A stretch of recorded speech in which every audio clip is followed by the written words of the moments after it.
Hi, this is Drew Jones of Drew's Guitar Shop in Seattle, Washington, and today I got an interesting thing in that I wanted to talk about.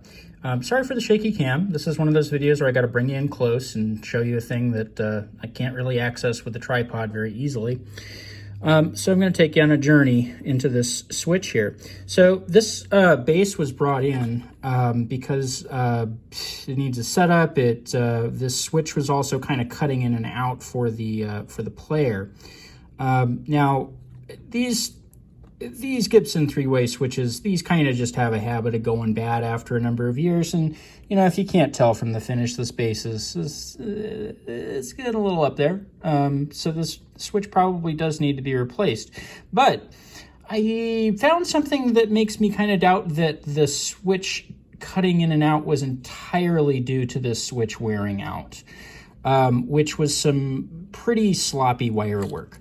Now, if you look at this post here, this is a ground post, and so you see this unshielded, or this what do you call it? Uninsulated wire. I don't know why I was stumbling on that word. This uninsulated wire going to this. Uninsulated wires, when you open up a guitar, generally speaking, are going to be grounds, unless they're like a bus wire running from two hot connections. But like typically you only see that in between contacts on switches. This is definitely a ground wire. But if you look real close, you can see that this wasn't cut, and you can also see that the not cut portion of that wire ends up really close to this lug here, and this one is a hot lug coming from one of the pickups. So basically what's going on here is that you have two pickups here. One's connected to this lug, one's connected to this lug, and depending on which one is switched to which, that signal then goes to this, which pumps it out through the output jack. Now, if you have something like this, a ground wire that's really close to a hot, close to a signal wire, that means that you are going to end up with a short, because rather than the signal taking its quickest path to ground through your amplifier, this now becomes the quickest path to ground, and all of that energy that's coming from your pickup is getting dumped right into the ground network of the guitar and right into your shielding and etc. So you just shorts it out. You don't hear anything. So I like to harp on wiring work a little bit, just because I have kind of a background in doing some really specialized wiring and solder work. Namely, I had taken a certification program for, doing aerospace quality stuff. I won't claim to be able to, solder a satellite together these days. It's been a lot of years, but I do know what good wiring looks like and what bad wiring looks like. And when you have something like this that's just not trimmed, and more even than not trimmed, like this end is just let to kind of dangle there, at least trim the ends, guys. At least trim the ends, or make sure that it's at least not near a lug that could short it out. But I find this kind of stuff more often than I think I should in guitar wiring. Sometimes I'll find stuff, kind of connected with, one of the pots where there's a kind of a ground that's just kind of hanging there and, hanging out loose next to one of the pins. Really common to see that in instances where you have like a braided ground or something and it's been kind of cut.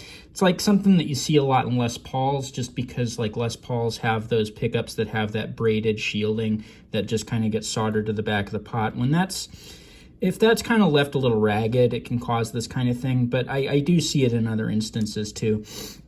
And so I guess the kind of moral of the story here, sorry for the shaky cam.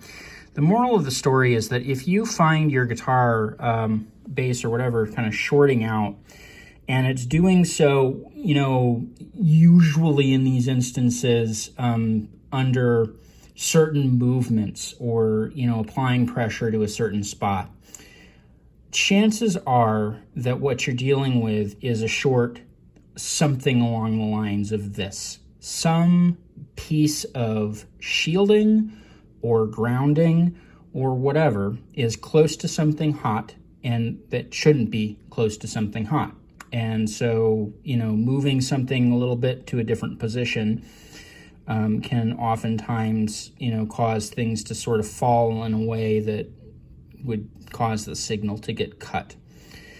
So it's worth keeping that in mind. I would still recommend taking something to a repair shop if it's, something that kind of continues and you open it up and you don't see anything particularly obvious in there.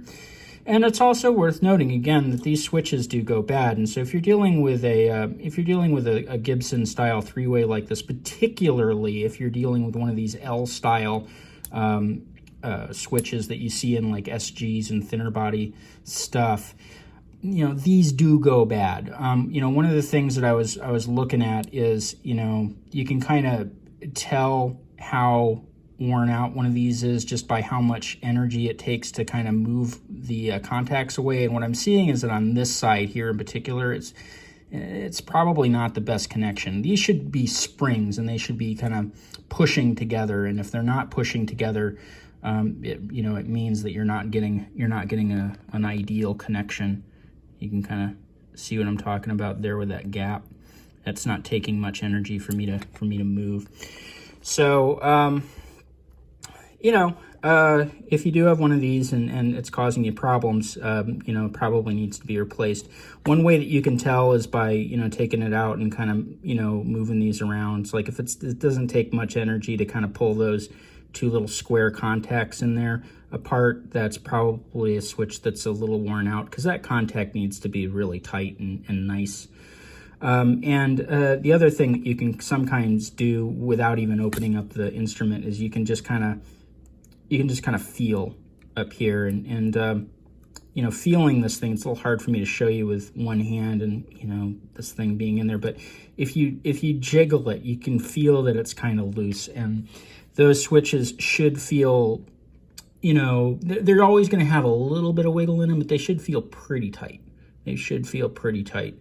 And you can compare an older switch to a newer switch and really see the difference if you happen to have an older vintage instrument nearby and a newer instrument nearby. Sorry, I had to cut the video there because my air compressor kicked on. But yeah, it's pretty important to do good wiring work. It's important that contacts go together well when they're supposed to, and it's important for things that aren't supposed to go together, like your ground wires and your lugs for your hot leads and everything, to not touch each other. So it's definitely worthwhile, when you're doing wiring work, taking your time, going through, doing everything right, making everything nice. And on that note of making things nice, something else that's worth mentioning is that one of the things that drives me nuts about guitar solder jobs in particular is that people very rarely clean up their solder flux. Solder flux is that rosin that you see that's kind of like a brownish, blackish, whatever, that's kind of sitting on top of the parts and where the solder joints are. And what that is it's basically a tree rosin. And the problem with that stuff is that it can absorb water. And when it does absorb water, it becomes conductive.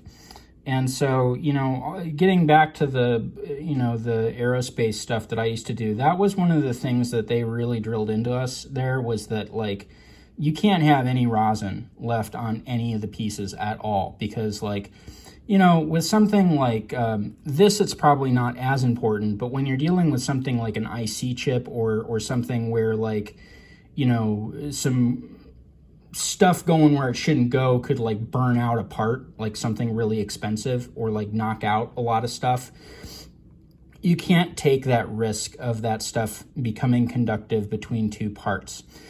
And so that's another thing that I would say offhand people should pay more attention to when they do solder work, is just making sure that that stuff is cleaned up. And you can do that pretty easily. The thing that I would recommend doing is that if you have like a sacrificial toothbrush, just set aside a sacrificial toothbrush for it, and you use rubbing alcohol basically to clean that stuff up. Just make sure that you're not getting any on the finish, because it can hurt nitro. bear that in mind if you have something that, you know, looks like there aren't any wires hanging anywhere, but it may look like there's a hell of a lot of resin kind of sitting around, because that could also be causing your problem. So anyway, that's kind of my talk on sloppy wiring work. I might do another one of these videos at some point, just because I'm pretty sure that I'll come up with something that I didn't cover here in this video, and you know, when it crosses my bench, I'll do a video about it, because that's how I tend to do these things. If you found this video informative and cool, and you want to kick me a few bucks, there's a link to my Patreon and my Ko-Fi in the description of the video. Likewise, if you have any, like, you know, long questions, you want to give me a call, you know, you want to send me a long email or message about some issue that you want to have, that you want to ask me questions about, I prefer to get those over Ko-Fi, just because, you know, it takes a little time to answer those, and I do like getting paid for my time. If you feel like signing up for my Patreon, it does help me make these videos, because these do take time out of my workday. Also in the description, you will find my contact info. My website has my contact info and my pricing page, as well as a page that I wrote up on caring for stringed instruments. And if you're here watching this video, I guess that you probably have a few stringed instruments around that you take care of. So anyway, this has been Drew Jones of Drew's Guitar Shop in Seattle, Washington. Thank you for watching.